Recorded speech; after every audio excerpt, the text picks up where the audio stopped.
even though we talked about there are kind of degrees of depression, it is important for us to personalize our own experience with depression, especially in the clinical situation. So Beck's depression inventory is one that is used, and just some of the ways that depression is assessed is on a sliding scale. I do not feel sad. I feel sad. I feel sad all the time and can't snap out of it. I am so sad and unhappy I can't stand it.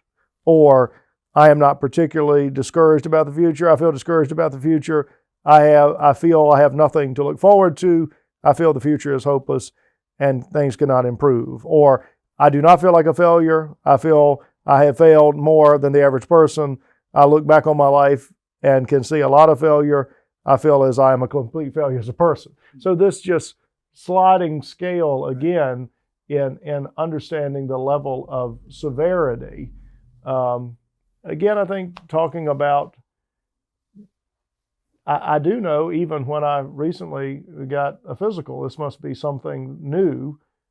They gave me a version of Beck's to fill out before I saw the doctor.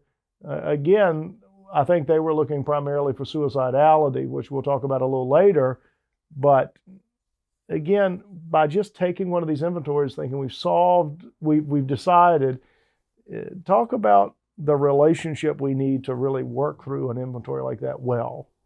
So certainly, you need to have confidence in the person you're talking to. We work hard in our practice. When the call comes in, we don't just say, "All right, who's open for the next client that calls?" We work hard to make a match. Does this person, they can tell us, are you more likely to feel comfortable with a male or female counselor? You're more likely to feel comfortable with somebody in your age range. Even sometimes, not often, but sometimes denominational heritage is important to people. And so it's very important that the match between the counselor and the client is one that is a setup for success. And then the client, because it isn't fun to go, it's like getting a root canal for most people the first time.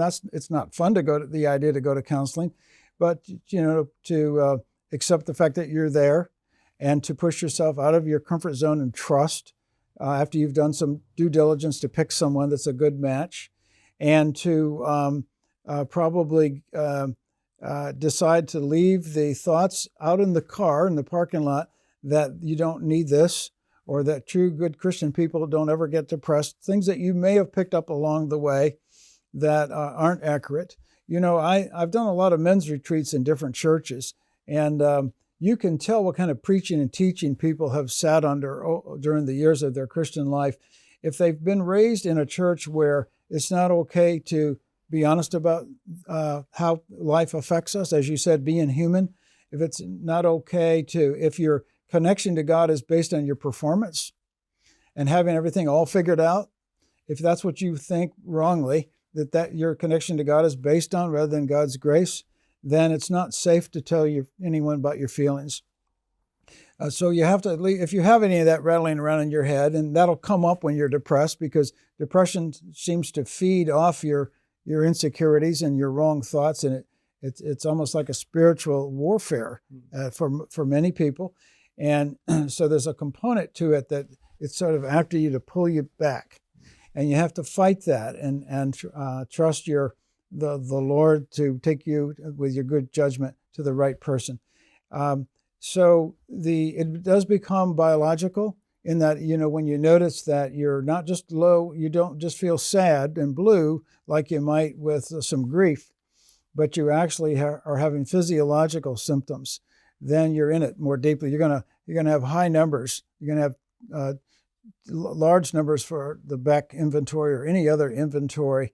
And again, I would warn against filling those out on your own in isolation from someone who knows what to do with the results, because depression is going to look different with different people, and your friends won't always understand that.